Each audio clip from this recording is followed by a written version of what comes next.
Hello વિદ્યાર્થી મિત્રો, welcome to Unacademy platform. અને જે રીતે આપણને બધાને ખબર છે કે આપણે સરસ મજાની એક ટોપર્સ સિરીઝ સ્ટાર્ટ કરી છે યુટ્યુબ ચેનલ ઉપર. તો વિદ્યાર્થી મિત્રો, આજે આપણી સાથે પ્રિયા મેમ જોઈન થયા છે અને એસટીઆઈ માં રેન્ક 26 પ્રિયા મેમે સિક્યોર કરેલો છે. તો આજે સરસ મજાની ચર્ચા કરીશું. જે પણ વિદ્યાર્થીઓ એસટીઆઈ છે કે જીપીએસસી ની પરીક્ષાની તૈયારી કરી રહ્યા છે, તો એમના માટે આ સેશન ડેફિનેટલી ખૂબ ઉપયોગી થશે. કારણ કે પ્રિયા મેમ હાલમાં જ ફરજ બજાવી રહ્યા છે, તો એમના અનુભવો આપણી સાથે શેર કરશે મેમ. અને તો સેશન આપણે સ્ટાર્ટ કરીએ. તો સૌથી પહેલા તો Priya ma'am, welcome to Unacademy platform. તમારો ખૂબ ખૂબ થેન્ક યુ. સ્વાગત છે. અને થેન્ક યુ. પ્રિયા મેમ, સેશનની શરૂઆત કરીએ એ પહેલા જે પણ આપણા વિદ્યાર્થીઓ આ સેશનને જોશે અને જે પણ જોડાઈ રહ્યા છે સેશનમાં, તો પહેલા મેમ થોડું તમારું બેઝિક જણાવજો. તમારું સ્કૂલિંગ છે, તમારું ગ્રેજ્યુએશન છે, તો ઘણા બધા વિદ્યાર્થીઓ ક્લિયર થઈ જશે કે કઈ રીતે એમણે આગળ વધવું જોઈએ. ઓકે, મારું સ્કૂલિંગ થી ચાલુ કરીએ બેઝિક, તો મેં મારું પ્રાઇમરી અને હાયર સેકન્ડરી બંને સરકારી સ્કૂલમાંથી કરેલું, ગામથી. બરાબર. ઓકે. બાદમાં મારું સુરત આવવાનું થયું અને મારું કોલેજનું જે છે બધું સુરતમાં થયું. મેં બીબીએ કરેલું છે ફાઇનાન્સ સાથે. બરાબર છે. ઓકે. તો ધારુકાવાલામાંથી મેં મારી કોલેજ પતાવી. જ્યારે હું ટીવાય માં હતી ત્યારે મારું ફ્રેન્ડ સર્કલ જે હતું એમાં એક બે જણ યુપીએસસી ની તૈયારી કરતા હતા. તો થોડો ખ્યાલ આવેલો કે આવું કંઈક કરાય એમ, કે ગવર્મેન્ટ જોબ માટે આ એક પાથ છે કે તમે કરી શકો. પ્લસ મને જે ગવર્મેન્ટ જોબ માટે મોટિવેશન ટાઈપ કહીએ આપણે, કે મને ક્યાંથી મળેલું, એવું જનરલી ક્વેશ્ચન હોય છે બધાનો. તો હું જ્યારે, મને યાદ છે કે હું 7th સ્ટાન્ડર્ડમાં હતી ત્યારે 15મી ઓગસ્ટનો જે આપણું સેલિબ્રેશન હોય સરકારી સ્કૂલમાં, તો જનરલી એવું બનતું હોય કે કોઈ મોટા અધિકારી છે કે જિલ્લાના ડીડીઓ છે કે ડેપ્યુટી કલેક્ટર છે, એમને આમંત્રણ આપવામાં આવતું હોય અને આવે છે. તો એ ટાઈમે જ હું જ્યાં હતી ત્યાં અમારે મામલતદાર મેડમ હતા.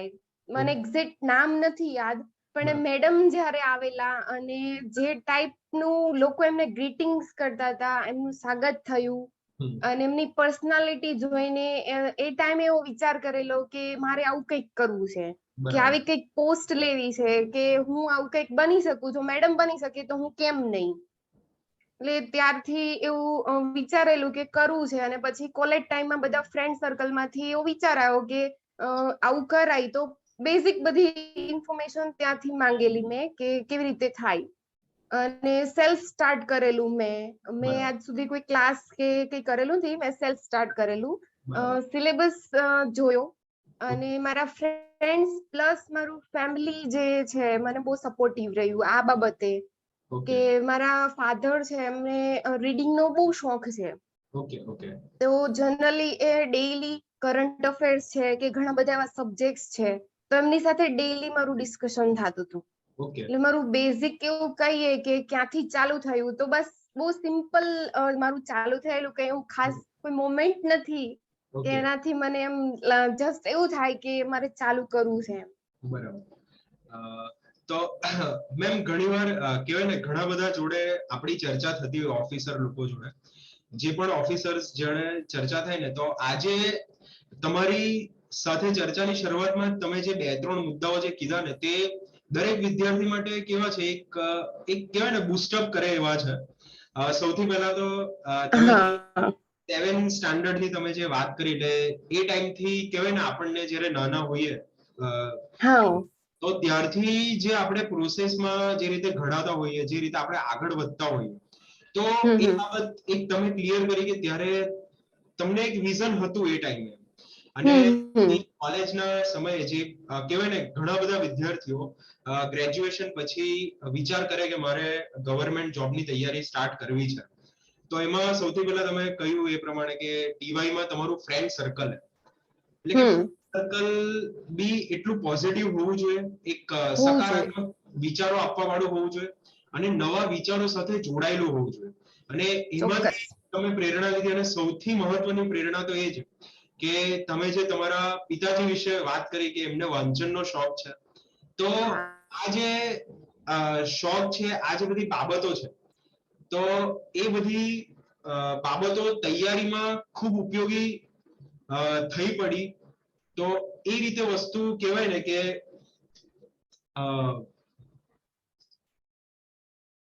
એટલે વિદ્યાર્થી મિત્રો, પ્રિયા મેમે જે પ્રમાણે વાત કરી કે ઘરનું વાતાવરણ છે, ફ્રેન્ડ સર્કલ છે અને એક મોટિવેશન છે, કારણ કે સ્પર્ધાત્મક પરીક્ષાની તૈયારી કરતા. અને મેમ સૌથી મહત્વની વાત તો તમે કીધી કે તમે સૌથી પહેલા તો સિલેબસ જોયો પરીક્ષાનો અને પછી એની શરૂઆત કરી. એટલે આમાં સિલેબસ વિશે એટલે ઘણીવાર કહેવાય ને કે વિદ્યાર્થીઓ કેવું કરતા હોય છે કે આંખ મીચીને કોઈ પણ પુસ્તક શરૂ કરી દેતા હોય છે વાંચવા માટે.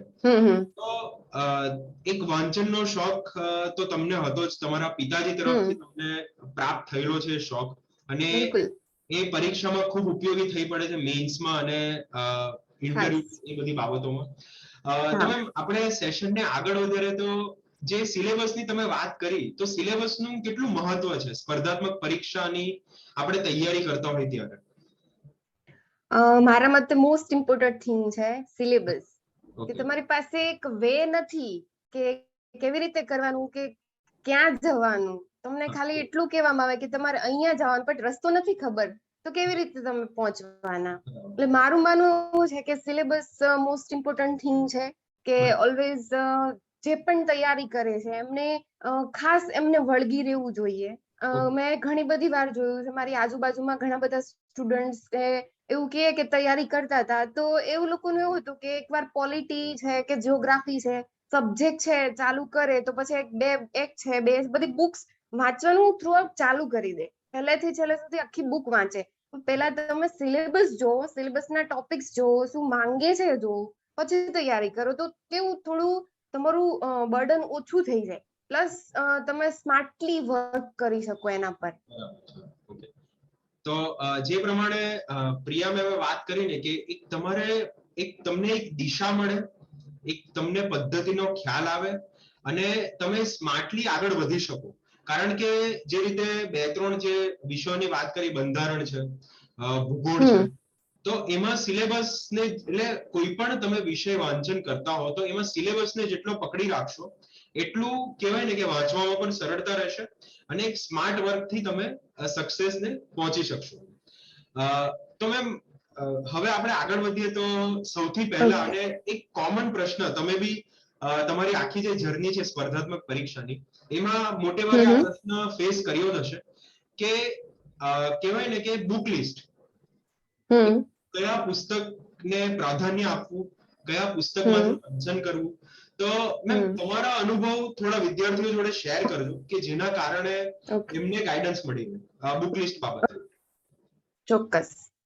બુક લિસ્ટમાં મારું એવું હતું કે હું સિલેબસ વાઇઝ જવામાં માંગુ છું. એટલે કોઈ એક સબ્જેક્ટ આખો કોઈ એક બુકમાંથી વાંચવા કરતા તમે ટોપિક્સ જોવો, અને એના બુકમાં સ્પેશિયલી એવું હોય કે બધી બુકમાં બધી વસ્તુ કવર નથી થતી. તો મારું પહેલેથી એવું હતું, જ્યારે મેં જીપીએસસી નો સિલેબસ જોયો અને બધા જેટલા લોકો આપતા હતા, મેં 2-4 જણા સાથે વાત કરેલી, તો એમનો જનરલ રિવ્યુ એવો હતો કે હવે યુપીએસસી ધીરે ધીરે જીપીએસસી યુપીએસસી તરફ જઈ રહી છે.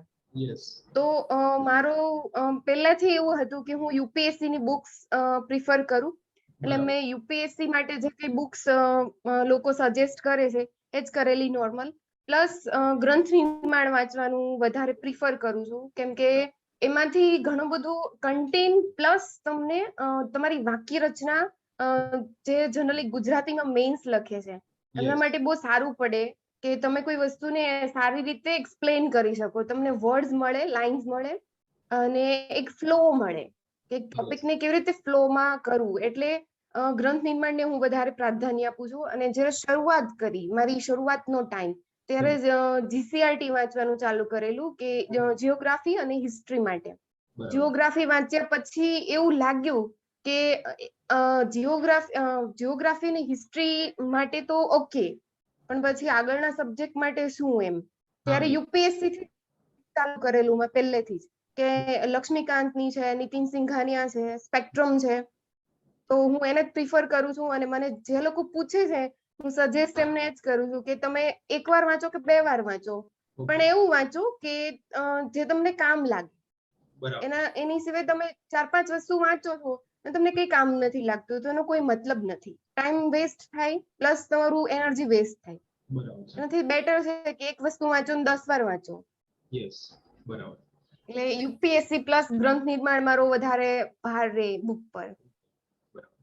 એટલે સરસ મજાનું જે બેઝિક કહેવાય ને કે પ્રિયા મેમે જે પ્રમાણે વાત કરી કે બેઝિક થી સ્ટાર્ટ કરવાનું છે, એટલે એમના શરૂઆતના દિવસોમાં પણ જીસીઆરટી ની બુક્સ છે અને ગ્રંથ નિર્માણ અને જે રીતે લક્ષ્મીકાંત છે, સ્પેક્ટ્રમ છે આધુનિક ભારતના ઇતિહાસ માટે, તો આ બધા પુસ્તકો ખૂબ ઉપયોગી થાય છે. અને કહેવાય ને એનું એક લાઈવ એક્ઝામ્પલ આપણે એમની જોડે ચર્ચા કરી રહ્યા છે પ્રિયા મેમ જોડે. તો મેમ જે ગ્રેજ્યુએશન તમે જે ફાઇનાન્સ ના ફિલ્ડમાં કર્યું એમ અને હાલમાં તમે એક એસટીઆઈ ઓફિસર તરીકે ફરજ બજાવી રહ્યા છો, તો કહેવાય ને વિદ્યાર્થીઓ જે રીતે આપણને ખબર છે કે ઇતિહાસ છે, સાંસ્કૃતિક વારસો છે, પેપર 1 છે, GS1 GS2 છે, ઇકોનોમિક્સમાં મેમ ઘણીવાર વિદ્યાર્થીઓને બહુ કન્ફ્યુઝન રહે છે કે ઇકોનોમિક્સ તૈયાર કેવી રીતે કરવું, એમાંથી તૈયાર કરવું. એટલે ઘણીવાર બધા વિદ્યાર્થીઓ વાત કરતા હોય છે અને જે સક્સેસફુલ કેન્ડિડેટ્સ હોય છે તેવું કહેતા હોય છે કે કરંટ અફેર્સ ના જે મેગેઝિન આવે છે એમાં જે ઇકોનોમિક્સ નો હોય એ કવર કરવો જોઈએ. તો મેમ થોડું આજે આપણે ઇકોનોમિક્સ વિશે તમે ગાઈડન્સ કરજો વિદ્યાર્થીઓને કે કઈ રીતે ઇકોનોમિક્સ તૈયાર કરવું જોઈએ, અર્થશાસ્ત્ર. ઓકે, હવે અર્થશાસ્ત્રનું મારું માનવું એવું છે કે હું કોમર્સ બેકગ્રાઉન્ડ થી છું, એટલે મારું બેઝિક જે છે એ ક્લિયર છે. મારી જેમ બધા કોમર્સમાંથી અને જનરલી મેં જોયું છે મારી એસટીઆઈ ની બેચમાં 80-85% જે કેન્ડિડેટ્સ છે એ સાયન્સ બેકગ્રાઉન્ડ થી છે. તો એમને વધારે તકલીફ પડતી હોય છે બેઝિક વસ્તુ સમજવામાં. મારું માનવું એવું છે કે તમે એક્ઝામ આપો કે નહીં આપો એ વસ્તુ સેકન્ડરી છે, પણ ડેલી ન્યૂઝ સાથે કનેક્ટેડ રહેવું જોઈએ. તમે ડેલી ન્યૂઝ જોવો છો, એમાં ઇકોનોમિકલી જે કંઈ થઈ રહ્યું છે અત્યારે આપણે જોઈએ ને તો સૌથી વધારે ઇકોનોમિક્સ પર ડિબેટ્સ વધારે થતી હોય છે, ન્યૂઝ વધારે આવતા હોય છે. તો ટ્રાય કરો કે જે બેઝિક વસ્તુ શું છે સમજવાની. ઇકોનોમિક્સનું કોઈ વસ્તુ આપણે સાંભળી, સપોઝ ઇકોનોમિક ગ્રોથ છે કે દર વર્ષે જે આપણું બજેટ આવે છે, ઇકોનોમિક સર્વે આવે છે, તો ઘણા બધા વર્ડ્સ એવા હોય છે કે જે આપણે ઘણા બધા એવા હોય છે જેને સમજવામાં તકલીફ પડતી હોય છે. તો સિમ્પલ વસ્તુ છે કે યુટ્યુબ છે એના માધ્યમથી સમજવાની ટ્રાય કરો. અને મોસ્ટ ઇકોનોમિક્સ સમજવા માટે મારું માનવું એવું છે કે ઇકોનોમિક્સ સમજવા માટે છે ને તમારે ગ્રુપ ડિસ્કશન કરવું, અથવા તો તમારું ફ્રેન્ડ સર્કલ એવું હોય કે જે ઇકોનોમિક્સ માટે તમને સારું લાગતું હોય કે કંઈક સમજાવી શકે, અથવા તો જે બિઝનેસ સાથે જોડાયેલા છે, લાઈક ડાયમંડ છે કે મોટી મોટી ઇન્ડસ્ટ્રી સાથે કોઈ મતલબ જોડાયેલું છે. તમારા ફાધર, આપણા બધાના ફાધર મોસ્ટલી આવી રીતે જ છે, ફાર્મર્સ છે યા તો કોઈ બિઝનેસ સાથે જોડાયેલા છે, તો બેઝિક ઇકોનોમિક નો કન્સેપ્ટ છે ને ત્યાંથી બેટર તમને સમજાય, એ વધારે તમને હેલ્પફુલ થાય. અથવા તો તમે નાના સેક્ટર થી ચાલુ કરવા માંગતા હોય તો આપણી આજુબાજુમાં છે ને આપણે પહેલા જ્યાંથી ચાલુ થાય, મીન્સ આપણા ઘરથી. તો મને એવું લાગે છે કે આપણા ઘરનું જે ઇકોનોમિક છે ને એ આપણને સમજાય ને તો એ 90% આપણને આપણા કન્ટ્રીનું ઇકોનોમિક સમજાઈ જાય. કેમ કે એક મોટા ફોર્મમાં છે એ સેમ વસ્તુ તમારા ઘરમાં છે, નાના ફોર્મમાં છે. કે આપણા ફાધર મધર છે અથવા તો આપણા ગ્રાન્ડ પેરેન્ટ્સ છે, એ કઈ રીતે બધી વસ્તુ મેનેજ કરે છે, ક્યાં કેટલો ખર્ચ કરવો જોઈએ, ક્યાં કેટલું સેવિંગ કરવું જોઈએ, ક્યાં કેટલું ઇન્વેસ્ટમેન્ટ કરવું જોઈએ, તો બેટર નિર્ણય લેતા હોય છે એ લોકો. તો મને એવું લાગે કે ઘરનું જે ઇકોનોમિક છે ને એ આપણને વધારે હેલ્પફુલ થાય. પ્લસ જે લોકો પ્રિપરેશન કરે છે જીપીએસસી, યુપીએસસી અથવા તો જીએસએસબી જેની પણ, એમને ઇકોનોમિક સમજવા માટે 11મા ધોરણની જીસીઆરટી બેઝિક ફોર્મ્સ છે, એમાં ખાલી તમને ખબર પડી જાય કે ચાલુ ખાતું શું છે, મૂડી ખાતું શું છે, મહેસૂલી ખર્ચાઓ શું છે, ઇન્વેસ્ટમેન્ટ, એ બધા ફોર્મ એમાં આપેલા છે એટલે આપણને સમજાય જાય બેઝિક. અને મને તો એવું લાગે કે જેટલું બેઝિક સમજો ને એટલું તમને તમારું વિચારવાનું વધે. યસ. તમારો એરિયા વધે. તમને બેઝિક ખબર છે તો તમે આગળ કંઈક વિચારી શકો અને ટ્રાય કરવાની કે ડેઈલી ઇકોનોમિક્સ નો કોઈ જે અત્યારે નોર્મલ ચાલે છે કરંટમાં એનું ડિસ્કશન કરો અથવા તો એના પર વિચારો કે આ આખી ઇકોનોમિક્સ બેઝિક એક સાયકલ છે. બસ એકવાર એક સાયકલ સમજાઈ જાય એટલે તમને આખું ઇકોનોમિક્સ સમજાય જાય. એટલે ટ્રાય કરો કે ઇકોનોમિક્સ ની સાયકલ સમજાય.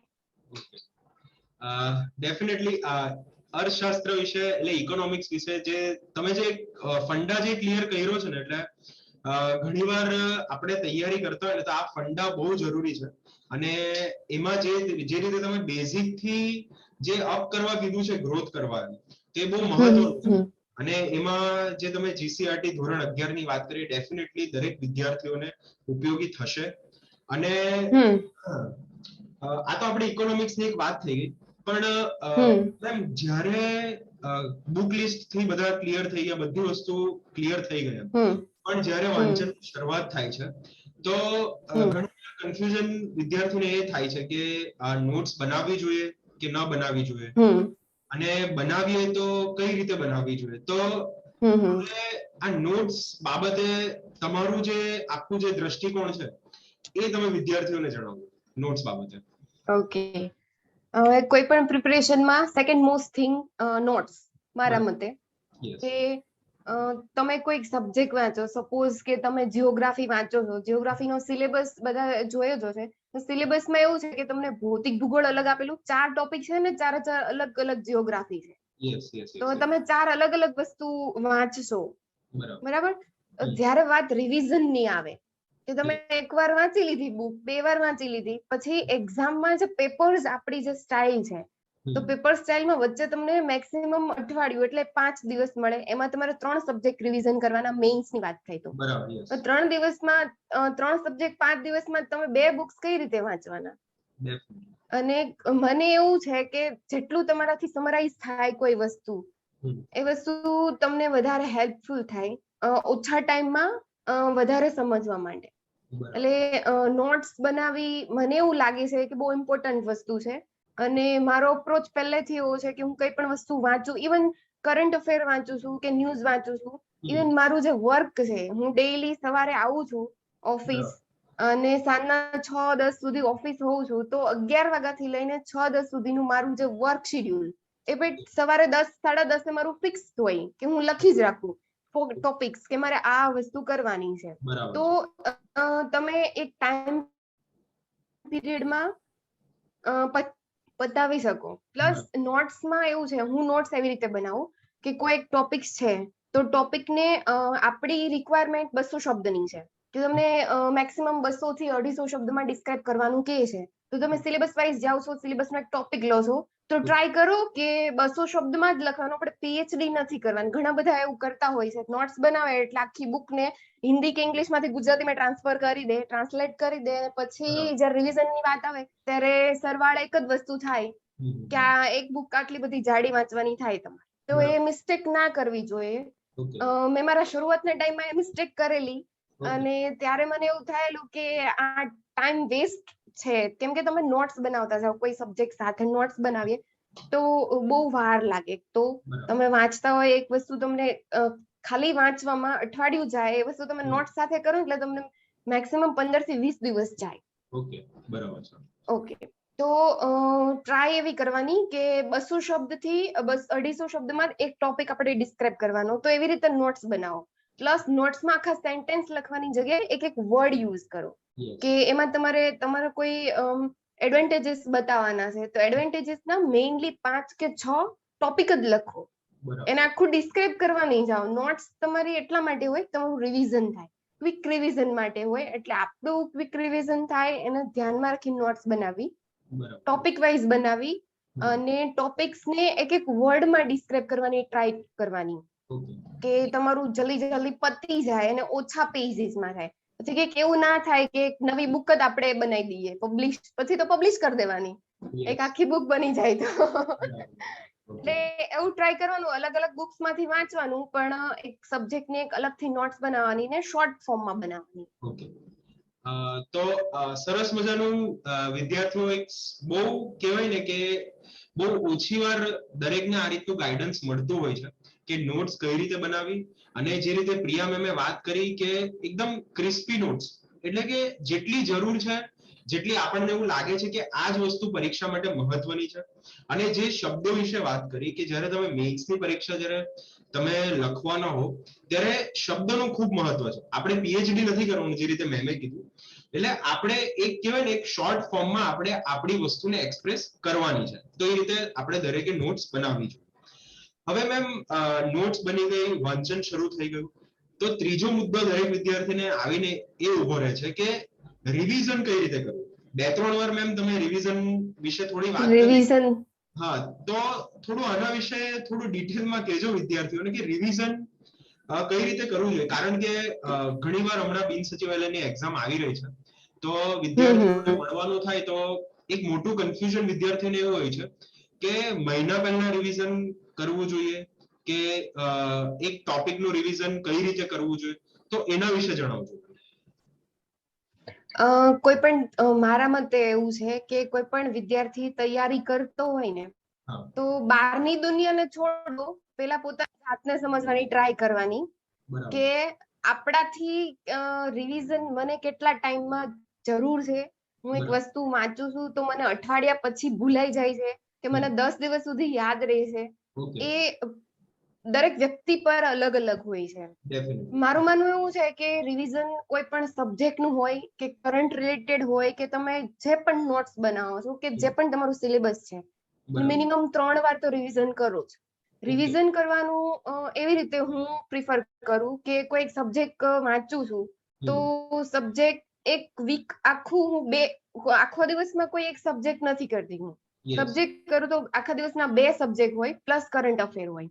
ઓકે. તો સબ્જેક્ટમાં ફિક્સ હોય કે આ 5 દિવસ છે કે 7 દિવસ છે, એમાં મારા સિલેબસના 4 કે 5 ટોપિક હું કવર કરીશ. ઓકે. પછી સેટરડે કે સન્ડે પેલું રિવિઝન તમારું ત્યાં કરવાનું. સેટરડે સન્ડે એક દિવસ ઓફ રાખવાનો. ઓકે. સિમ્પલી આખા અઠવાડિયામાં જેટલું વાંચ્યું એનું રિવિઝન કરો. બરાબર. ઓકે. આખા રવિવારમાં બસ આટલું જ કરો. આખા અઠવાડિયામાં વાંચું, એને સ્પીડી વાંચી જાઓ, અથવા તો તમારી નોટ્સ છે તો એને સ્પીડલી એકવાર જોઈ લો. ઓકે. તમે પહેલી વાર નોટ્સ બનાવશો અને પછી એનું રિવિઝન કરશો ને તો તમને ઘણી બધી વસ્તુ એવી લાગશે કે અનનેસેસરી લખી દીધી છે, અથવા તો અમુક વસ્તુ રહી ગઈ છે.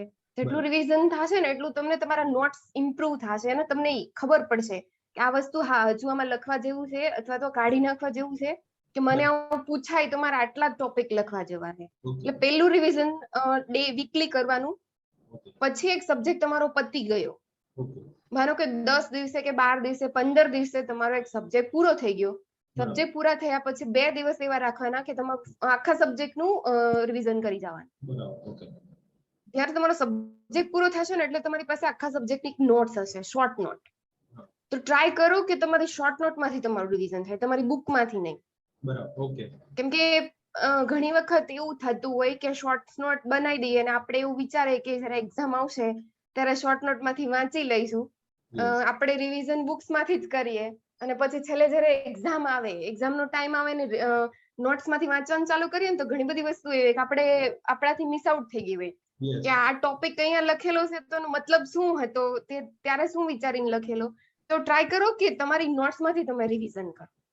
જેટલું નોટ્સમાંથી રિવિઝન કરશો એટલું બેટર તમને સમજવામાં, અને એક્ઝામ ટાઈમે સ્પીડ આવશે તમને. તમે એક વસ્તુ એકવાર રિવિઝન કરી, એની એ વસ્તુ બીજી વાર કરી, અને જ્યારે ત્રીજી વાર એક્ઝામ પહેલા અઠવાડિયા પહેલા તમે કરવા બેસશો એટલે એ વસ્તુ તમને ફિટ થઈ ગઈ કે આ વસ્તુ છે, 5 જ ટોપિક છે, પૂરું થઈ. તો સ્પીડ થશે, સ્માર્ટ થશે અને આમ તમારો ટાઈમ વેસ્ટ નહીં થાય. બરાબર. ઓકે.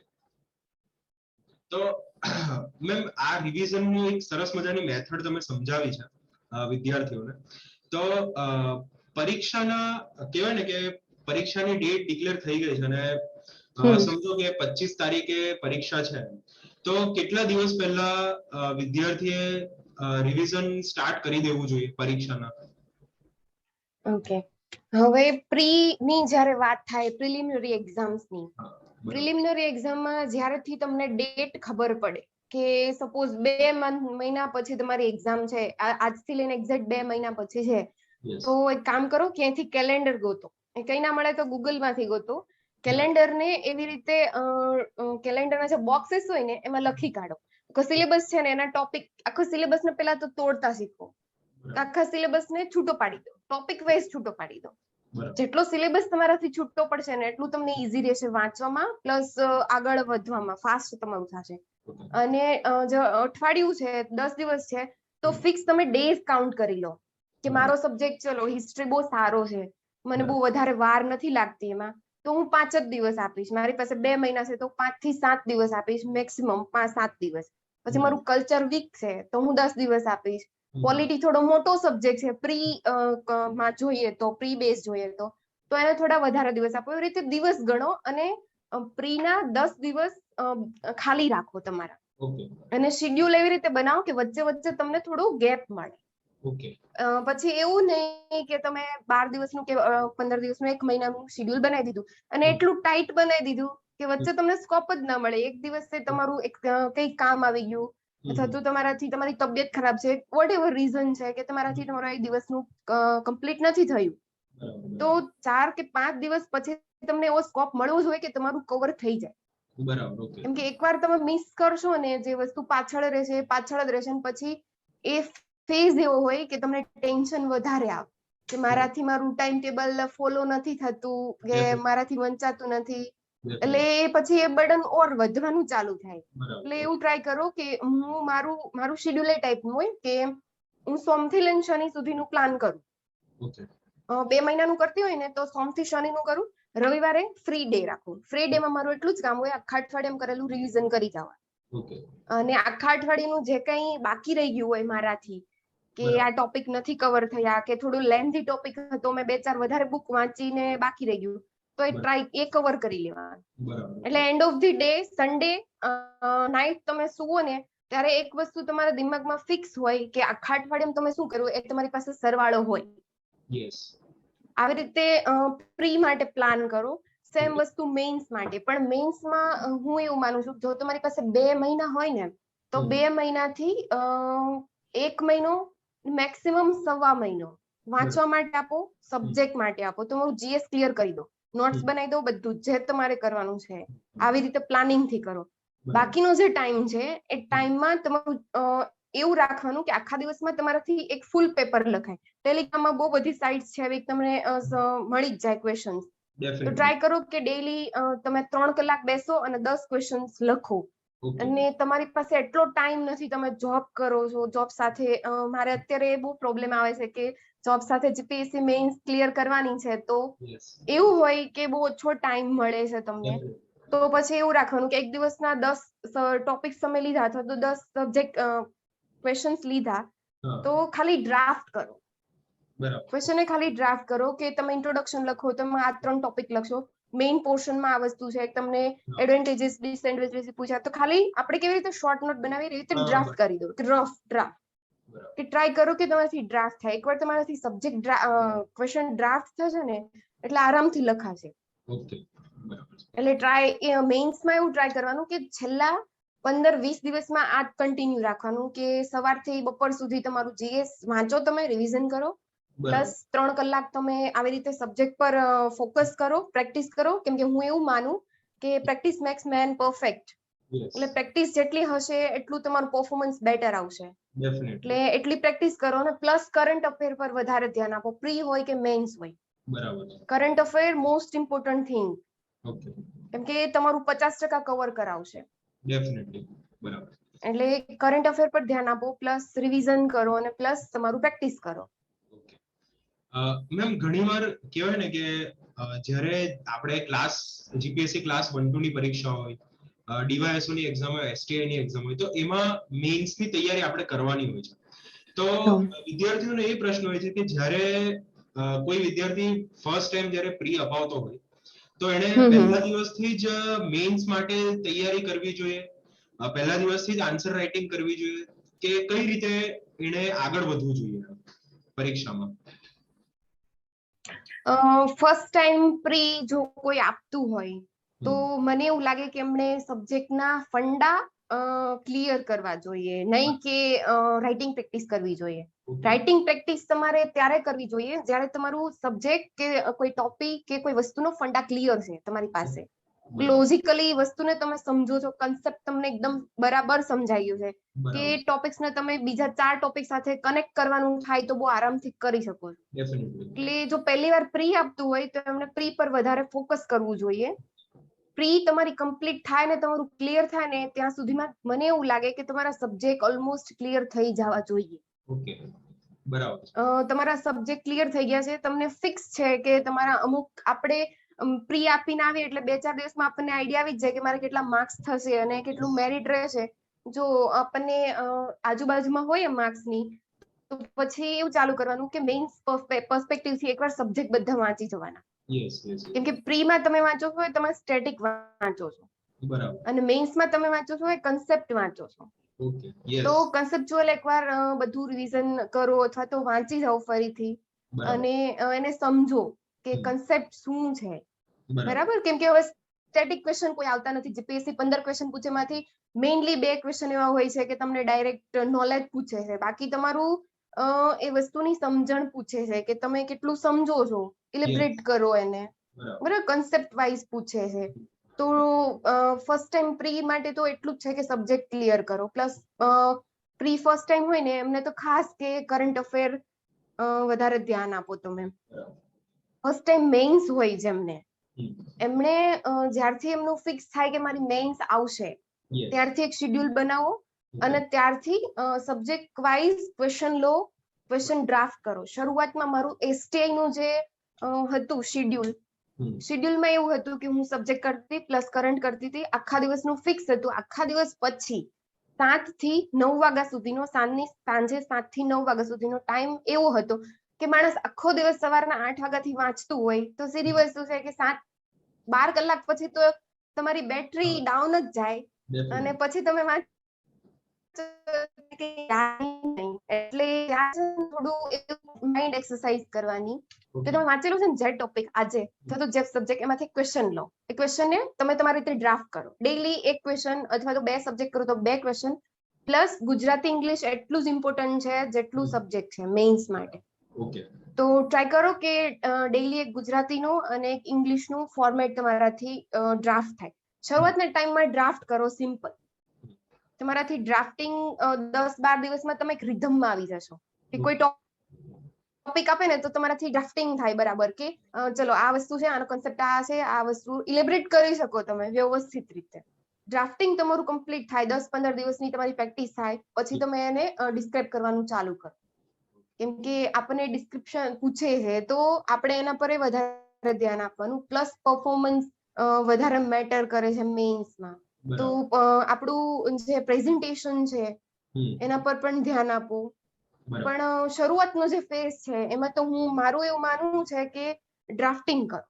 જેટલું બેટર ડ્રાફ્ટિંગ થશે ને એટલો બેટર આન્સર તમારાથી લખાશે. કેમ કે એક ફ્લોમાં આવે, એક રિધમમાં આવે, ઉપરનું નીચે, નીચેનું ઉપર ના થાય. બરાબર એટલે છે. એ ટાઈપનું કરી શકાય. મેમ જ્યારે મેઇન્સમાં પર્ટિક્યુલર જો આપણે એસે નિબંધના વિષયોની વાત કરીએ અથવા તો ગુજરાતી અને અંગ્રેજી આ 2-3 વિષયો જે કન્ફ્યુઝિંગ હોય છે તો એના માટે કઈ બુક્સ પ્રિફર કરવી જોઈએ? તમે કઈ રીતે તૈયારી કરતા હતા એની મેઇન્સ માટે? ઓકે, હવે એસેની હું વાત કરું તો મારો બહુ નાનેથી શોખ છે વાંચવાનો. બરાબર. જ્યારે નાના હતા ત્યારે શનિવારની પૂર્તિ આવે ઝગમગ, યસ યસ યસ. એ વાંચતા હતા અને બસ મજા આવતી હતી, સારું લાગતું હતું. પણ એ જે વાંચી વાંચીને એક ડેવલપ થયું, જ્યારે લખવાનું ચાલુ થયું આપણું મેઇન્સ માટેનું પ્રેક્ટિસિસ, ત્યારે મેં એવું અનુભવ્યું કે જે એટલા ટાઈમથી હું વાંચું છું મેગેઝિન્સ કે પૂર્તિઓ આપણે જે ડેઈલી પેપર્સમાં આવે છે એ વસ્તુ છે, એનાથી મારું જે કન્સેપ્ટને ડિસ્ક્રાઇબ કરવાની જે વે, જે ફ્લો મેથડ્સ છે એ બેટર છે અધર્સ કરતા. કેમ કે ઘણીવાર મને ઘણા બધા પૂછે છે કે ફ્લો નથી આવતો કે એક ટોપિકમાંથી તમે બીજા ટોપિકમાં જતા રહ્યો તો વચ્ચે બ્રેકઆઉટ થઈ જાય છે કે કઈ રીતે કરવું. તો મારું એવું માનવું છે કે એસે તમે જ્યારે એસે પર્સપેક્ટિવ વાંચતા હોય ને ત્યારે ગુજરાતી, આપણે જે જનરલી ગુજરાતીમાં જ મેઇન્સ આપતા હોય છે સ્ટુડન્ટ્સ, ગુજરાતીમાં જે આપતા હોય એમણે પેપર્સ વાંચવું, ગુજરાતી પેપર વાંચવાનું. પેપર વાંચવામાં એવું છે ઘણા બધા હેડલાઇન જો આપણા રિલેટેડ છે તો જ અંદર ઉતરો, બાકી જરૂર નથી એ વાંચવાની. અને ખાસ ગુજરાત સમાચારમાં જે શતદલ આવે અને રવિ પૂર્તિ આવે, તો મને એવું લાગે છે કે મને એનાથી બહુ વધારે ફાયદો થયો, કેમ કે હું શતદલ અને રવિ પૂર્તિ લગભગ મારું 11મું હું જે 11માં આવી ત્યારથી વાંચું છું.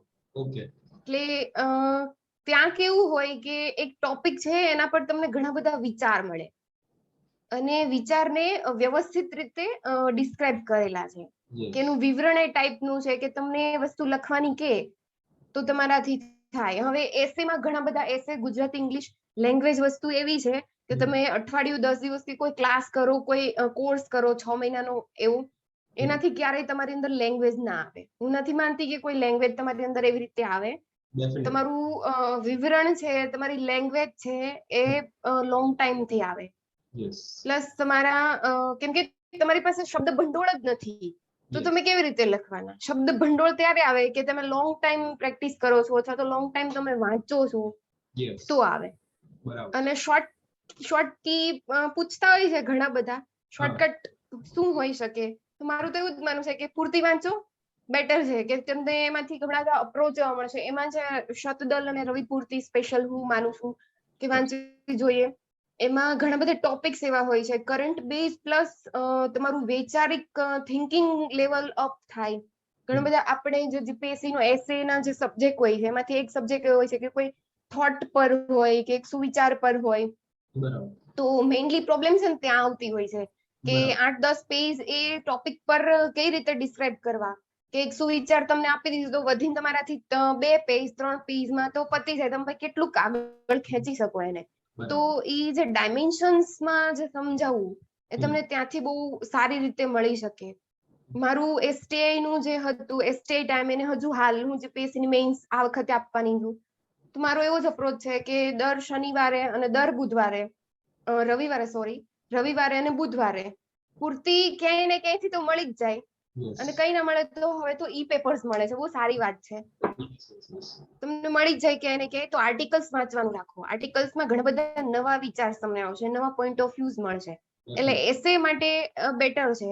પ્લસ ગુજરાત ઇંગ્લિશ, તો જેમનું ગુજરાત ઇંગ્લિશ વીક છે, હવે 2 મહિનામાં તમારું નથી જ થવાનું એ સારા લેવલનું, તો પ્રેક્ટિસ કરી શકાય કે તમે ડેઈલી એક ફોર્મેટ લખો અને ટ્રાય કરો. હું એસટીઆઈ ટાઈમે એવું કરતી હતી કે ગુજરાત ઇંગ્લિશ નું એક ફોર્મેટ લખતી હતી ડેઈલી અને સેલ્ફ ચેક કરતી હતી કે મને કોઈ પેપર સપોઝ આપેલું છે કોઈનું લખેલું અને એને ચેક કરવાનું છે. તો કોઈનું પેપર હોય ને તો આપણે આટલી નાની ભૂલો કાઢીએ, પણ આપણું પેપર આપણે ચેક કરીએ ને તો આપણે બહુ બધા જસ્ટિફિકેશન આપીએ કે આ તો આમ હતું ને એટલે આવું થઈ ગયું, આમ હતું. કોઈ જાતના જસ્ટિફિકેશન્સ નહીં આપવાના. બ્લુ પેન થી લખો તો બ્લેક પેન થી લખો, ચેક તમારું રેડ પેન થી કરો. અને આપણને બાજુમાં લાઇન્સમાં સ્પેસ આપે છે. તો મારું એવું હતું કે હું ગુજરાતી ઇંગ્લિશના ટોપિક્સ જે લખું ને રેડ પેન થી ત્યાં લખી દઉં કે આજે આ મિસ્ટેક થઈ છે. સેકન્ડ ડે જયારે પેપર લખવાનું ચાલુ કરું ને તો પેલા એ મિસ્ટેક્સ વાંચું કે ગઈકાલે કઈ મિસ્ટેક્સ થઈ હતી, આ થઈ હતી, તો આ વસ્તુ નહીં થવી જોઈએ. અથવા તો ચર્ચાપત્ર લખેલું છે, ચર્ચાપત્રમાં મેં જે ભૂલ કાઢી છે, નેક્સ્ટ ટાઈમ જયારે ચર્ચાપત્ર લખીશ ને તો પેલા જૂનો ચર્ચાપત્ર મારો વાંચીશ કે મેં શું એમાં ભૂલ કરી હતી, આ વખતે એને નથી કરવાની. તો તમે તમારી ભૂલમાંથી શીખો. અને ઘણા બધાનું એવું હોય છે કે બહારથી પેપર ચેક કરાવવા અથવા તો કોઈ ચેક કરી આપે. કોઈ ચેક કરી આપે ને એના કરતા મને બેટર લાગે કે તમે જાતે ચેક કરો. કોઈનું પેપર ચેક કરો છો ને એવી રીતે તમારું કરો. નાના અલ્પ વિરામની ભૂલ કાઢો. નાની વસ્તુની ભૂલ જેટલી તમને તમારામાં મળશે ને એટલી કોઈને તમારામાં નહીં મળે. એટલે મારું માનવું છે કે ગુજરાતી ઇંગ્લિશમાં ડેઈલી ટોપિક્સ લખવા અને પ્લસ સેલ્ફ ચેક કરવું. મેમ આ તમે એક સરસ વાત કીધી જે ગુજરાતી ભાષા ઉપર તમે જે ભાર મૂક્યો છે કે ઘણા બધા વિદ્યાર્થીઓ કેવું કે મેઇન્સ ક્લિયર કરી દે છે, અરે સોરી પ્રાથમિક પ્રીલિમ થઈ જાય છે, મેઇન્સમાં તકલીફ હોય છે અને મેઇન્સમાં એમને આ જ વસ્તુ ડિફિકલ્ટ પડે છે કે એક શબ્દાર્થ, જે શબ્દોનો જે ભંડોળ છે લાવવો ક્યાંથી. તો આજે તમે જે વાત કીધી ને કે એક પ્રોસેસમાં શોર્ટ ટર્મમાં તો લાવવો બહુ મુશ્કેલ છે, પછી પણ એ લોંગ પ્રોસેસ આપણે કરવી પડશે અને એમાં તમે ડેફિનેટલી સરસ ઉદાહરણ આપ્યા છે. ગુજરાત સમાચાર, એટલે ઇવન આપણે દિવ્ય ભાસ્કર જોઈએ તો એમાં પણ હા, બુધવાર એ બધા જેટલા ન્યૂઝપેપર છે એમની બુધવારની અને રવિવારની પૂર્તિ વાંચવી જ જોઈએ. એકદમ ડેફિનેટલી. એટલે જે પણ વિદ્યાર્થીઓ આ લેક્ચર ને કન્વર્સેશન જોશે, ડેફિનેટલી એમને ફાયદો થવાનો જ છે. અને કહેવાય ને કે જ્યારે બધી પ્રિપેરેશન થઈ જાય, લેવલ ખબર પડી જાય છે વિદ્યાર્થીને કે યસ હું હવે કોમ્પીટ કરી શકીશ, તો વિદ્યાર્થી નું એક છેલ્લું સ્ટેપ એ લે છે કે મોક ટેસ્ટ માટે આગળ વધે છે. તો તમે મેમ આ રીતે વાત કરી કે તમે સેલ્ફ પ્રિપરેશન કરી હતી પરીક્ષા માટે, ટ્યુશન્સ, તો તમે કઈ રીતે ગાઈડન્સ લેતા હતા, કારણ કે તમે જાતે તૈયારી કરી છે. અને કહેવાય ને કે જ્યારે જે રીતે તમે કહ્યું કે પોતાના પેપર જાતે ચેક કરો કે જેનાથી ખૂબ ફાયદો થાય, અને જે રેડ પેન થી ચેક કરશો આપણે લાલ બોલ પેન થી, તો એનાથી એક ઇફેક્ટ અલગ પડે. તો આ મોક ટેસ્ટ બાબતે પણ જણાવો, અને કઈ રીતે વિદ્યાર્થીએ મોક ટેસ્ટ થી પ્રેરણા લેવી જોઈએ, કાં તો કઈ રીતે તૈયારી કરવી જોઈએ, તો મોક ટેસ્ટ બાબતે મેમ તમારું શું કહેવું છે? મોક ટેસ્ટ જો પ્રિલિમિનરી આપતા હોય, પ્રિલિમિનરી જો હોય તો મોક ટેસ્ટ આપવી જોઈએ. બરાબર. કેમ કે તમે 2 પેપર કે 4 પેપર તમે અટેમ્પ્ટ કરો છો એક દિવસમાં. પ્રિલિમિનરીમાં આપણે એવું હોય છે કે 2 પેપર હોય છે, અને ફર્સ્ટ ટાઈમ જે આપતા હોય ને એ માણસ પેલા પેપરમાં તો બેટર પરફોર્મ કરશે, પછી 3 થી 6 નો એક તો ટાઈમ એવો છે કે કોઈ પણ માણસને કંટાળો આવે, અને પ્લસ ઇકોનોમિક સાયન્સ અને કરંટ અફેર સબ્જેક્ટ એવા છે એટલે વધારે થોડું ફ્રસ્ટ્રેટ થઈ જવાય માણસે. તો તમે એવી પ્રેક્ટિસ કરી હોય આગળથી કે એક દિવસમાં તમારે 6 કલાક બેસવાનું છે, તો તમારું મેન્ટલી તમે પ્રિપેર હોય કે 6 કલાક પરફોર્મ કરવાનું છે અને ન્યુટ્રલ કરવાનું છે. કે પેલા પેપરમાં થોડું તમારું એમ જુસ્સામાં હોય, તમે વ્યવસ્થિત કરી દો, ને સેકન્ડ પેપરમાં તમે થાકી જાઓ, કંટાળો આવી જાય, એવું થાય, તો મોક ટેસ્ટ સારો વે છે કે મોક ટેસ્ટ આપવી જ જોઈએ દરેકે. મેઇન્સ બાબત એવું છે કે જો ડેઈલી પ્રેક્ટિસ કરતા હોય તો મેં જયારે STI આપી ને ત્યારે એટલી બધી ચેનલ્સ ઉપલબ્ધ નહોતી, પણ હા હતી ખરા. તમને ક્યાંયથી ક્વેશ્ચન મળી જ જાય. તમે ટોપિક વાંચો છો પછી એક તમારો વ્યૂ એવો બનાવવાનો કે તમે જે ટોપિક વાંચો છો ને એમાંથી તમને જાતે ક્વેશ્ચન બનાવતા આવડવું જોઈએ. બરાબર. કે સપોઝ ઇકોનોમિક્સ નો હું કોઈ ટોપિક વાંચું છું, સપોઝ હેલ્થ સેક્ટર વાંચું છું, તો જે લાસ્ટ કોવિડ ફેઝ ગયો, તો કોવિડ ફેઝ સાથે હું હેલ્થ સેક્ટરને જોડું તો આપણે એવું કદાચ એવો ક્વેશ્ચન બને કે કોવિડ ફેઝમાં આપણે હેલ્થના જે નવા કન્સેપ્ટ આવ્યા, ટેલિમેડિસિન હતું જ, ઘણા વર્ષથી હતું જ, પણ જે આ ફેઝ આવ્યો એકદમથી સડનલી કે આપણે બધાએ ઘરમાં પુરાઈ રહેવું પડ્યું, અને એના લીધે ટેલિમેડિસિન એટલું બધું હાઈ પ્લેસમાં આવી ગયું. તો ટેલિમેડિસિન કેમ એટલું બધું છે અને કેવી રીતે ઇફેક્ટિવ છે, હજી શું પ્રોબ્લેમ્સ છે, એવો ક્વેશ્ચન બની શકે. તો એવો અપ્રોચ રાખવાનો વાંચતી વખતે કે હું કોઈ ટોપિક વાંચું છું, તો સિમ્પલ ઉદાહરણ છે, આવી રીતે કોઈ પણ ટોપિક હોય તો એમાંથી તમે જાતે બનાવી શકવા જોઈએ ક્વેશ્ચન્સ. તમારાથી ક્વેશ્ચન્સ બને તો તમે એનો આન્સર ડેફિનેટલી લખી શકો. અને ટેલિગ્રામ પર બહુ બધી સાઇટ્સ છે, બહુ બધા લોકો મૂકે છે, એના આન્સર રાઇટિંગ પણ મૂકે છે, ખાલી ક્વેશ્ચન્સ પણ મૂકે છે. જો મોક ટેસ્ટ ઘણા બધા વિદ્યાર્થીઓ હોય છે કે ઇકોનોમિકલી થોડું પ્રોબ્લેમ હોય એટલે અફોર્ડ નહીં કરી શકે 5-7 હજાર રૂપિયાની ટેસ્ટ સિરીઝ, તો મારું માનવું એવું છે કે સ્પેશિયલ એમના માટે કે ડેઈલી છે ને કોઈ ટેલિગ્રામની સાઇટ છે, ઘણી બધી ઉપલબ્ધ છે, એમાંથી તમે ડેઈલી 2 કે 3 ક્વેશ્ચન લો, એને તમારી જાતે લખો, અને જો એ સાઇટ પર કોઈના અધરના આન્સર રાઇટિંગ મતલબ આન્સર લખેલા મૂકેલા હોય તો એને વાંચો. એના આધારે તમારું પેપર તમે જાતે જ ચેક કરો. અને મેઇનલી તમે જ્યારે લખવાની પ્રેક્ટિસ ચાલુ કરો મેઇન્સમાં, તો એક 3 કે 4 જણાનું એવું ગ્રુપ રાખો કે 3-4-5 જણા તમે ગ્રુપમાં રહો, અને એવી રીતે ડિસ્કસ કરો કે આજ તમે 5 ક્વેશ્ચન સપોઝ કરેલા છે, તો 5 ક્વેશ્ચનમાં મારો જે પોઈન્ટ ઓફ વ્યૂ છે એ સેમ ક્વેશ્ચન સેમ ટોપિકમાં તમારો પોઈન્ટ ઓફ વ્યૂ અલગ હશે, તો 5 જણા ભેગા થશો ને એટલે તમને ઘણા બધા પોઈન્ટ ઓફ વ્યૂ મળશે. તો ડેઈલી છે ને પેપર અડધી કલાકમાં ડિસ્કસ કરી જાઓ તમારા ફ્રેન્ડ સાથે, ઓકે, કે આ ટોપિક છે, આ સવાલમાં મેં આવી વસ્તુ લખી છે, બરાબર. તો કોઈ બીજું માણસ એવું કહેશે કે મેં આનાથી પ્લસ પોઈન્ટ એક આ લખેલો છે, તમારામાંથી ઘણા બીજું મળશે, બીજાને મળશે, બીજાનામાંથી તમને મળશે, બરાબર. એટલે તમારું 360 ડિગ્રી કવર થશે. ડેફિનેટલી. એટલે જે લોકો અફોર્ડ નથી કરી શકતા એમના માટે બેસ્ટ વે છે, કેમ કે મેં મોક ટેસ્ટ આજ સુધી નથી આપી. બરાબર. ઓકે. હું મારું પહેલાથી આવું જ માનવું છે. હા, મોક ટેસ્ટ જે લોકો મારા ફ્રેન્ડ સર્કલમાં આપે છે એમના પેપર ડેફિનેટલી જોઉં છું અને બરાબર. ટ્રાય કરું છું કે એ પણ લખાય બરાબર. મારાથી. ક્વેશ્ચન પેપર છે તો ચેક કરો, એને મારી રીતે ડ્રાફ્ટિંગ કરું, લખું છું. પણ મને એવું લાગે કે જેટલું તમે તમારી જાતે ચેક કરી શકો ને તમારી જાતને, એટલું બરાબર. બીજું કોઈ ના કરી શકે. બરાબર. 100%. એટલે અધરના આન્સર ચેક કરો, તમારા પોઈન્ટ ઓફ વ્યૂ અને એના પોઈન્ટ ઓફ વ્યૂ પ્લસ કરો, એક સરસ એવો આન્સર તૈયાર કરો. તો મેમ લાસ્ટમાં હવે આજનું સેશન એકદમ જોરદાર રહ્યું. જે તમે જે તમારા અનુભવો જે શેર કર્યા ને, તો એ એટલા વેલ્યુએબલ છે. દરેક વિદ્યાર્થીને કહેવાય ને એક નાનામાં નાનું બેઝિક આજે દરેક વિદ્યાર્થીનું ક્લિયર થઈ જશે આ સેશન પછી. તો મેમ છેલ્લો એક બેઝિક ક્વેશ્ચન આવે કરંટ અફેર્સ.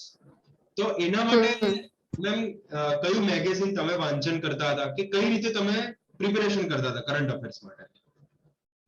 કરંટ અફેરમાં હું ડેઈલી ન્યૂઝપેપર વાંચતી હતી.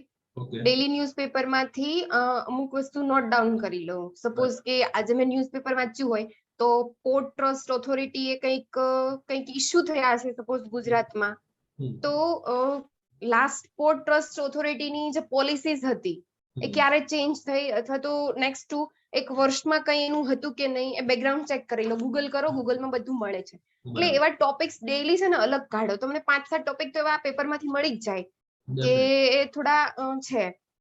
Plus daily current affair the હિન્દુનું ડિસ્કશન છે, ઓનલી આઈએસ છે, કે તમને જે પણ સાઇટ્સ પસંદ હોય, જેમનું ડિસ્ક્રિપ્શન વધારે સારું લાગતું હોય એ જોવાનું રાખો.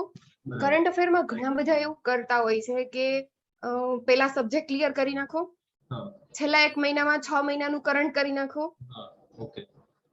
એ વસ્તુ મને વેલિડ નથી લાગતી. કે તમે એવી ટ્રાય કરો છો કે પેલા કૂવો ખોદી લો, પછી જ્યારે તરસ લાગે ત્યારે એકસાથે બધું કરવાની ટ્રાય કરો. તો એ વેલ્યુબલ નથી.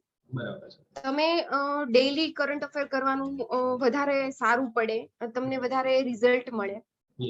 તમે આજે કંઈક વાંચ્યું છે, જો હવે થાય એવું કે હું સબ્જેક્ટ વાંચું છું, સપોઝ ઇકોનોમિક્સ જ વાંચું છું અને સાથે સાથે ડેઈલી પેપર વાંચું છું, તો અત્યારે ઇકોનોમિક બહુ બધું ફ્લક્ચ્યુએશનમાં છે. સપોઝ ગોલ્ડના ભાવ એટલા હાઈ રેટ છે, શેર બજાર હમણાં બધું ડાઉન છે. તો તમે શેર બજાર વાંચો છો, જ્યારે તમે કન્સેપ્ટ વાંચો છો ને ત્યારે તમે જો સબ્જેક્ટ વાંચતા હોય ને છેલ્લે કરંટ અફેર કરવાના હોય ને, તો પેલા તમે સબ્જેક્ટ વાંચી દો.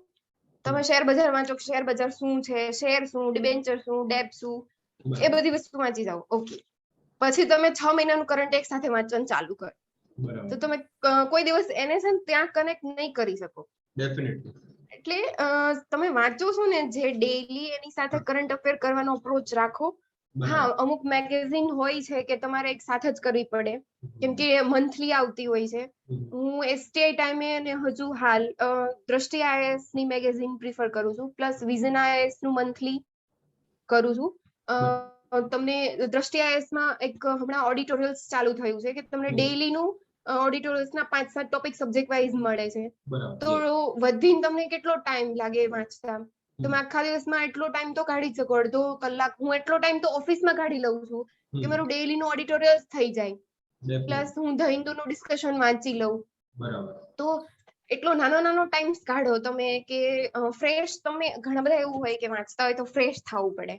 હા, થવું પડે, સિમ્પલ વસ્તુ છે. તો ફ્રેશ થાવ ને ત્યારે એક સબ્જેક્ટ વાંચો છો ને, 2 સબ્જેક્ટની વચ્ચે એવું એક ટાઈમ એવો રાખો, તમે એમાં કરંટ અફેર કરો, કેમ કે કરંટ અફેર કોઈ એક સબ્જેક્ટ પર નહીં હોય, બધા સબ્જેક્ટ પર હોય. એટલે તમારું માઇન્ડ થોડું ડાયવર્ટ થાય એક સબ્જેક્ટમાંથી. એટલે તમારું કરંટ અફેર થાય, પ્લસ તમારું સબ્જેક્ટ થાય, પ્લસ તમારું માઇન્ડ ફ્રેશ થઈ જાય. એટલે તમારું ટાઈમ મેનેજમેન્ટ થોડું સારું એવું થઈ શકે. કરંટ અફેર એવી રીતે કરી શકાય અને ડેઈલી કરો, બસ એ જ છે. તો મેમ એટલા સરસ ફંડામેન્ટલ તમે ક્લિયર કરી દીધા છે ને કે ડેફિનેટલી આ સેશન જોશે ને જે પણ વિદ્યાર્થી તેને 100% ફાયદો થવાનો જ છે. તો ઓકે, હેલ્પફુલ થાય જે પણ જોવે એમને. ડેફિનેટલી. અને મેમ લાસ્ટમાં હવે જે પણ વિદ્યાર્થીઓ તૈયારી કરી રહ્યા છે તો તમે એવું કંઈક તમારો સંદેશો એવું પહોંચાડવા માંગશો એમ દરેક વિદ્યાર્થીઓ સુધી કે એક કહેવાય ને કે એમને એક બૂસ્ટઅપ મળે એમ એમની તૈયારીમાં, તો એવું કંઈક તમે વિદ્યાર્થીઓ સુધી તમારો મેસેજ કન્વે કરો. ઓકે, હવે હું આ જે જર્ની છે આખી મારી, તો એ જર્નીમાં લગભગ છેલ્લા 3 વર્ષથી છું. કેમ કે મારું ગ્રેજ્યુએશન મેં મારી ફાઇનલ એક્ઝામ એપ્રિલ 18 માં આપેલી, 2018 માં, અને મેં 2018 થી ચાલુ કરી દીધેલું. 19 માં મેં પ્રી આપી STI, 20 માં મેન્સ આપી અને 21 માં જોઈનિંગ લીધું. હમણાં મારું 1 વર્ષ પતી ગયું હું જે જોબ કરું છું એને. તો હું કોઈ પણ તૈયારી કરતા હોય એને એવું જ કહેવા માંગીશ, મને આ આટલા ફેઝમાં ઘણા બધા લોકોનો એવો જનરલ ક્વેશ્ચન હોય છે કે કેટલા કલાક વાંચવું જોઈએ. કોઈ પણ ગાઈડન્સ લેવા હોય ને, જીપીએસસી ની તૈયારી કરવી છે, મારે ચાલુ કરવી છે, તો મેક્સિમમ કેટલા ટાઈમ સુધી તમારે વાંચવું જોઈએ કે કેટલો કલાક વાંચવું જોઈએ, એવો ક્વેશ્ચન હોય છે. મને ક્વેશ્ચન છે ને બહુ જ ફાલતુનો ક્વેશ્ચન લાગે. કેમ કે હું કંઈક વાંચું છું એ મને કેટલી વારમાં સમજાય છે. એ મારો ટાઈમ, તમારો ટાઈમ અથવા તો કોઈ અધર નો ટાઈમ અલગ અલગ હોય. તો એવું ફિક્સ બંધારણ નથી કે તમારે 12 કલાક, 15 કલાક કે 18 કલાક વાંચવું જ જોઈએ. ઘણા બધા લોકો છે જોબ સાથે બહુ સારો રેન્ક ક્લિયર કરે જ છે, તો એમને વાંચવાનો એટલો ટાઈમ નથી રહેતો. હું અત્યારે જોબ કરું છું, મને મારી મચડીને કરો ને તો 5 કલાક મળે વાંચવા. 5 કલાકમાં તમારે ઘણું બધું કવર કરવાનું હોય. તો મેટર નથી કરતું કે તમે કેટલો કલાક વાંચો છો કે કેટલી બુક્સ વાંચો છો. મેટર એ કરે છે કે તમે કેટલા મેન્ટલી સ્ટ્રોંગ છો. બરાબર. યસ. તમે કેટલું, આ છે ને એક સિમ્પલી સફીન હસનનું એક ઇન્ટરવ્યુ જોયેલું, એમણે એવું કીધેલું કે જે કોમ્પિટિટિવ એક્ઝામ છે ને એક માઇન્ડ ગેમ છે. તમે જેટલું મેન્ટલી સ્ટ્રોંગ એમાં પરફોર્મ કરો ને એટલું તમને રિઝલ્ટ જલ્દી મળે અને એટલું સારું મળે. એટલે ટ્રાય કરવાની ઘણા બધા એવા હોય છે. મેં ઘણા બધા પર્સનલી એવા જોયેલા છે કે 1 વર્ષ, 2 વર્ષ, 3 વર્ષ સતત વાંચ્યા જ કરે અને પછી છેલ્લે રિઝલ્ટ કઈ ના મળે. ઘણા બધા પ્રોબ્લેમ્સ હોય છે, પણ હું મેઇનલી જે માનું છું ને એ તમારું મેન્ટલી તમે સ્ટ્રોંગ નથી. તમે એટલા ફ્રસ્ટ્રેટ વાંચવાથી ત્યારે થઈ જાવ કે તમે એને છે ને ખાલી એક્ઝામ પર્સપેક્ટિવ થી વાંચો છો કોઈ પણ વસ્તુ. એને એવી રીતે વાંચો કે એ તમને લાઈફમાં ઘણી બધી જગ્યાએ કામ લાગે છે. મેં કીધું ને કે ઇકોનોમિક્સ વાંચો તો તમે તમારું ઘરનું ઇકોનોમિક્સ સમજો. એક મેલ હોય કે ફિમેલ હોય, એમની લાઈફમાં આ વસ્તુ તો બહુ કોમન વસ્તુ છે. કેમ કે અત્યારે ફેઝ એવો છે કે બધા લોકો કમાય છે, તો મારે મારા સેલરીના પૈસા કેવી રીતે ક્યાં ઇન્વેસ્ટ કરવા, ક્યાં વાપરવા, કે મારું ફ્યુચર પ્લાનિંગ શું કરવું, એ બેઝિક ઇકોનોમિક્સ છે. તો એવા પર્સપેક્ટિવ થી વાંચો કે તમને લાઈફમાં કામ લાગે. પ્લસ મને એક ક્વેશ્ચન બધા એવો પૂછતા હોય છે કે કલ્ચર, હિસ્ટ્રી, 2 સબ્જેક્ટ આપણને ક્યારેય કામ લાગતા જ નથી. તમે જોબ કરો તો ક્યાંય તમને કામ લાગતું જ નથી. એ સબ્જેક્ટ કેમ છે ને ખબર નથી પડતી. ડેફિનેટલી લાગે છે એ સબ્જેક્ટ તમને કામ તમને ત્યારે લાગશે કે તમે કોઈ પણ પોસ્ટ છે, એવું નથી કે તમે એડમિનિસ્ટ્રેટિવમાં છો, તમે ટેકનિકલમાં પણ છો. સપોઝ તમે સિવિલ એન્જિનિયર છો અને એઝ અ સિવિલ એન્જિનિયર તમે કરો છો, જોબ કરો છો, તો જ્યારે કોઈ વસ્તીમાં કે કોઈ પબ્લિકની વચ્ચે જઈને તમારે કામ કરવાનું થશે ને ત્યારે એમનું કલ્ચર, એમનું બિહેવિયર, એમનું ધર્મ, એમનું હિસ્ટ્રી બધું મેટર કરતું હોય છે. ત્યારે તમારે બધી વસ્તુ ધ્યાન રાખવી પડતી હોય છે. હું ટેક્સેશન ડિપાર્ટમેન્ટમાં છું, તો ઘણા બધાને એવું હોય કે ટેક્સેશન ડિપાર્ટમેન્ટ ને હિસ્ટ્રી ને કલ્ચરને શું લેવા દેવા. ઘણું બધું હોય છે ટેક્સેશનમાં. હમણાં જ થોડા ટાઈમ પહેલા કે જૈન લોકો છે તો પર્યુષણનો એક આખો મંથ એ લોકો ફેસ્ટિવલ તરીકે સેલિબ્રેટ કરતા હોય છે. તો એ ટાઈમમાં GSTR 1, 3B બધું ભરવાની તારીખ આવતી જ હોય છે. તમારે રિટર્ન્સ ભરવાની ડેટ્સ હોય છે, તમારી ઘણી બધી નોટિસ હોય છે. તો એ લોકો એવું પ્રિફર કરતા હોય કે એ ટાઈમમાં તમે એ લોકો કામ નથી કરતા. જૈન છે કે મુસ્લિમ છે કે કોઈ પણ કોમ્યુનિટી લઈ લો તમે, ખાસ કરીને આપણે જે હિન્દુ દિવાળી પર એવું માનતા હોય કે, તો એ ટાઈમે છે ને તમારી સામે જે માણસ બેઠું છે અથવા તો જે વ્યક્તિ છે એમની સિચ્યુએશન સમજવા માટે આ બધા સબ્જેક્ટ બહુ કામ લાગતા હોય છે. એ વસ્તુ જ્યારે એક લાઇબ્રેરીના ડેસ્ક પર બેસીને વાંચતી વખતે મને એવો ક્વેશ્ચન ડેફિનેટલી એકવાર થયેલો કે આ બધું કેમ વાંચવાનું, કે કામ તો લાગતું છે નહીં. પણ એ વસ્તુ તમે જ્યારે એક હોદ્દો લઈને, એક સ્ટેટસ સાથે, જવાબદારી સાથે બેઠેલા હોય અને તમારી સામે જ્યારે કોમન પબ્લિક આવે ત્યારે તમને સમજાય કે એકચ્યુઅલી પ્રેક્ટિકલ વસ્તુ જે છે ને એ થિયોરી કરતા ઘણું બધું અલગ છે, અને સમજવું બહુ જરૂરી છે તમારે કે આ બધા સબ્જેક્ટ આપણા સિલેબસમાં કેમ છે. એટલે અંતમાં બસ મારો સંદેશ તો શું કહી શકાય, એટલા તો આપણે મહાન નથી કે કોઈને સંદેશ આપીએ, પણ પ્રેક્ટિસ કરવાની, પ્રેક્ટિસ નહીં છોડવાની. બીજી વસ્તુ કે કોઈ શું કે છે, ઘણા બધા એવું વિચારતા હોય છે કે ઘણા બધાનું એવું માનવું છે કે સિંઘાનિયા વાંચવે એનાથી કલ્ચર બેટર થાય. તમને પર્સનલી એવું લાગે છે કે સિંઘાનિયા કરતા સ્પેક્ટ્રમ વાંચવી ઓકે છે તો ઓકે છે, ઇટ્સ નોર્મલ, એ કઈ મોટી વસ્તુ નથી. તમને કેમાંથી લોજિકલી વસ્તુ કે કન્સેપ્ટ ખબર પડે છે એના પર જાઓ, તમારી જાતને ફોલો કરો. બધાને ફોલો કરવા કરતા તમારી જાતને ફોલો કરો, તમને સક્સેસ ડેફિનેટલી મળશે, બહુ જલ્દી મળશે. ઓકે, તો પહેલા તો પ્રિયા મેમ થેન્ક યુ. આજે જે સરસ મજાનો સમય કાઢીને જે ગાઈડન્સ તમે વિદ્યાર્થી સુધી પહોંચાડ્યું છે, અને આગળ પણ આવી રીતે ગાઈડન્સની જરૂર પડશે તો એના માટે ડેફિનેટલી તમારું ગાઈડન્સ પાછા આપણે એક સેશન રાખીશું. તો ત્યાં સુધી મેમ તમને બી ઓલ ધ બેસ્ટ આવનારી મેઇન. Thank you. અને આજનો સેશન અહીંયા આપણે સમાપ્ત કરીએ છીએ. ઓકે, ઓલ ધ બેસ્ટ જે પણ તૈયારી કરે છે અમને, યસ, અને જે કરવાના છે એમને પણ. Okay, thank you ma'am.